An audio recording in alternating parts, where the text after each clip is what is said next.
Colleagues, without further ado, I wish to invite the Minister to the podium to commence with this morning's briefing. Thanks. Thank you very much, Tsakani, and good morning to members of the media once more, just to express our collective appreciation for you making it possible to cover this media briefing and provide an opportunity for South Africans to get an appreciation of the work that we are doing in ensuring energy sovereignty in the country. And good morning to everyone back at home. As Tsakane has indicated, today is a special day because I think for the first time in the briefing, we have the Deputy Minister, Ms. Samantha Graham Murray. Of course, she had joined the last time, but it was virtual because of another assignment that she had to carry out on behalf of the ministry. So thank you very much, DM. And we're looking forward to an exceptionally good working relationship. We had already forged that relationship, even in the previous administration.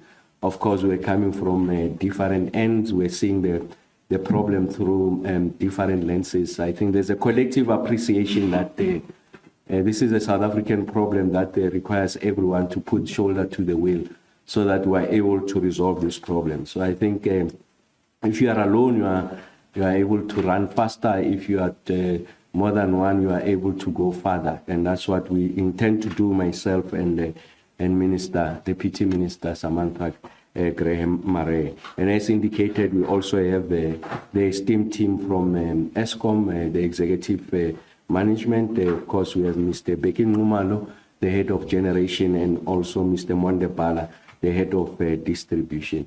And as part of kickstarting, I really want to place on record our collective appreciation. I think not only on behalf of President Ramaphosa and the executive that is and cabinet, but also on behalf of the entire country. And a word of appreciation to the leadership at Eskom, in particular, Mr. Kgosientsho. On the 21st of July this year, we are celebrating 40 years of uninterrupted operation of Quebec, the only nuclear power plant that is operating on the African continent. Of course, Egypt is in the process of constructing their own. But Mr. Kgosientsho and the team have had 40 years of incident-free operations at Quebec. So thank you very much, Mr. Kgosientsho.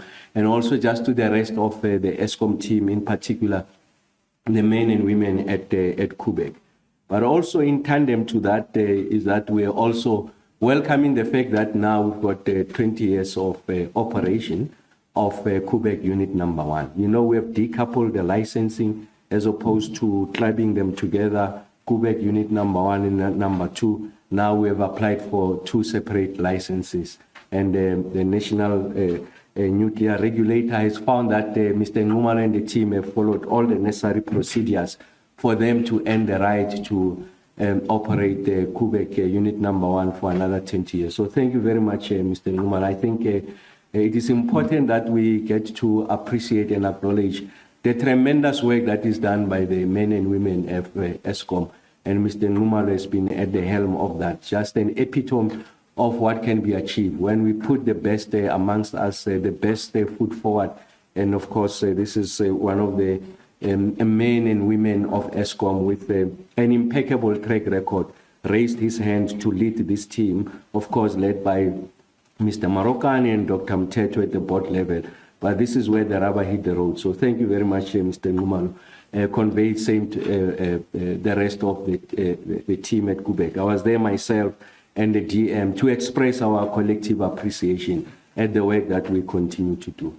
Today's briefing really will be twofold. So the first one is to provide an update with regards to the performance of the grid, the stellar performance led by Mr. Marokani and Mr. Kgosientsho, and I'll show you the numbers far exceeding even our own expectation and projections of where we thought we'll be this time of the year in the journey to recovery.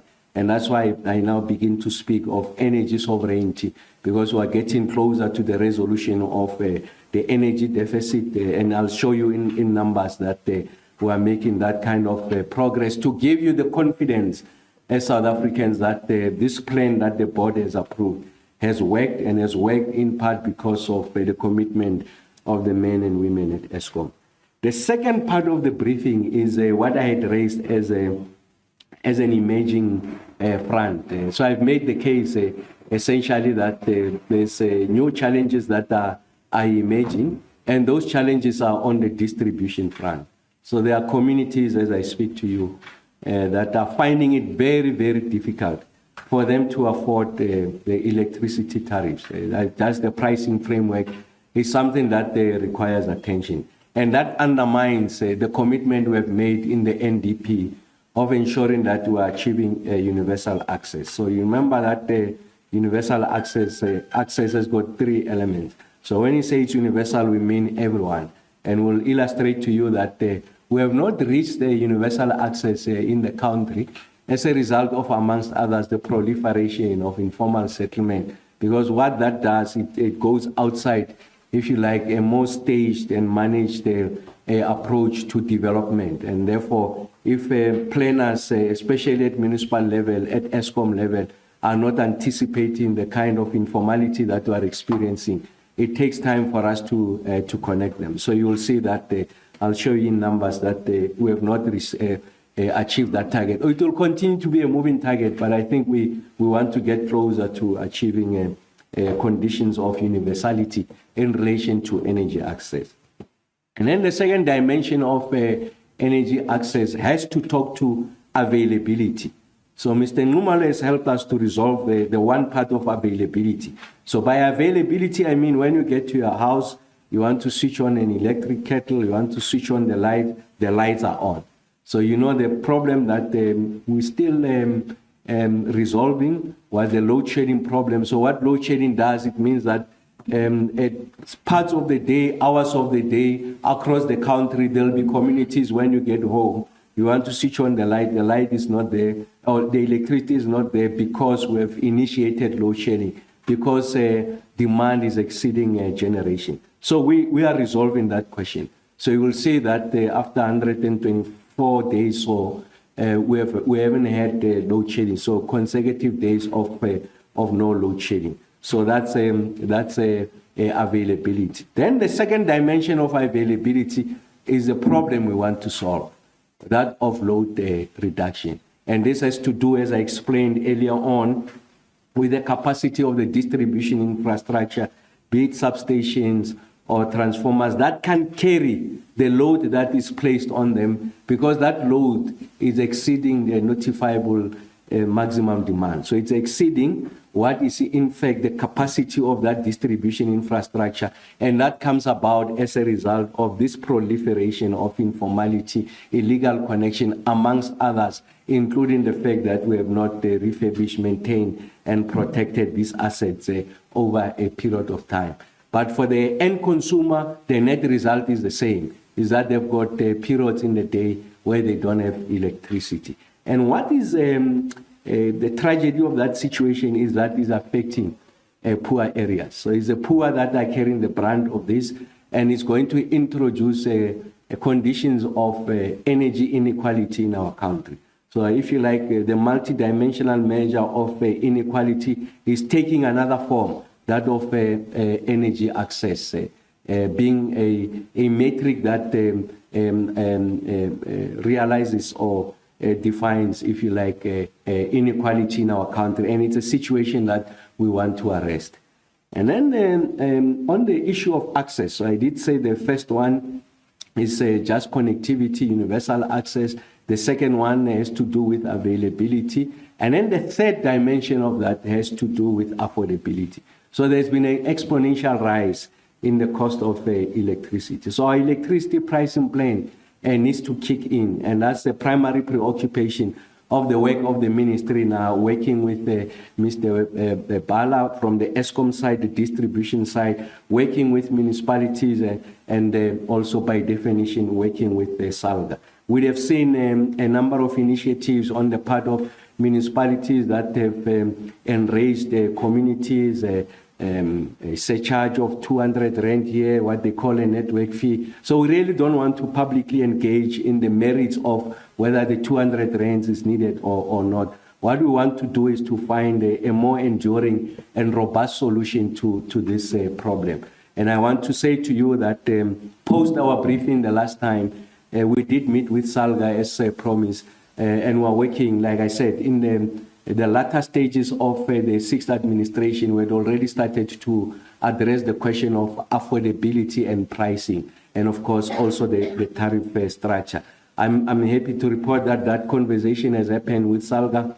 Myself and the DM led that conversation with the president of SALGA, organized a local business. So there's an appreciation that is important that we pull together. This situation is untenable. Communities are getting more and more enraged. People just can't afford the cost of electricity. It is really eroding their disposable income. It's degrading their quality of life. So I think as the ministry, we have taken a view with the minister, deputy minister, will not fold our arms. Although that domain, if you come to think of it in constitutional terms, is the exclusive purview of local authorities, unless they invite Eskom in that space. And many municipalities, as a legacy issue, Eskom is doing distribution and reticulation. But we have a situation where municipalities rightfully, I want to emphasize, municipalities rightfully says is their domain. But we are agreed with SALGA that we are going to resolve this problem collectively. We think that it's particularly unhelpful for us to soil SALGA and to say that people who don't have a common appreciation of the nature of the problem. So what we have taken, an approach we are taking is more constructive, to say these are the solutions that we are proffering. We really want to engage with SALGA. We know that there's been some work that they've been doing. We are going to cooperate, collaborate with them to find an enduring solution. And then it must be rules-based on how we are going to do that, the pricing and the tariff framework.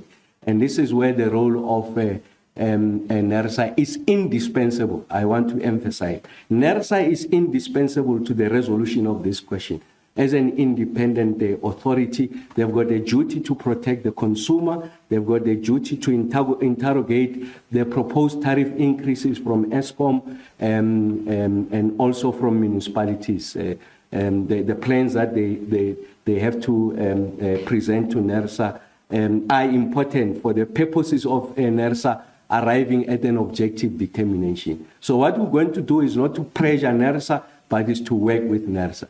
And also what's going to be particularly unhelpful is for other actors in the space to think that they can carve out a space for themselves to provide for the more affluent areas at the exclusion of poor areas. So that ill discipline will not be allowed. So it's important that we are able to determine the parameters, the exuberance and enthusiasm of other non-state actors to play in that space, I think must be arrested, so that we allow NERSA an opportunity to define that framework. It is important that I make this point because a lot of people at home might not have this appreciation. Municipalities use the principle of cross-subsidization for them to be able to discharge and prosecute their responsibility. So all over the world, it's not a South African phenomenon. You are going to find that in the pricing arrangement of electricity, the rich are subsidizing the poor. So a situation where you have a dispensation where people want to take more affluent suburbs and leave, if you like, the poor to municipalities and Eskom is unsustainable. And that's why we are going to insist on that NERSA framework, and myself and the DM are committed to that. Find a framework that takes care of the interest of the poor, the marginalized, so that we don't deny them access to electricity. Protect the interest also of the affluent, because we can't get to a situation where the pricing structure is such that it becomes unaffordable over time, but also protect industry so that they become more competitive, or they don't become competitive as a result of the pricing structure. And that's the situation that we are seeing, and that's going to undermine the growth of the South African economy. So I want to say to the viewers at home, industry and everyone the poor who have been experiencing this load reduction. We will work with the municipalities. We know what you are going through, and it is our collective intention to resolve this question. And then let me just do a reflection on the performance, and I'll go deeper into some of the questions that we seek to answer, myself and the DM and the collective of the players in that ecosystem.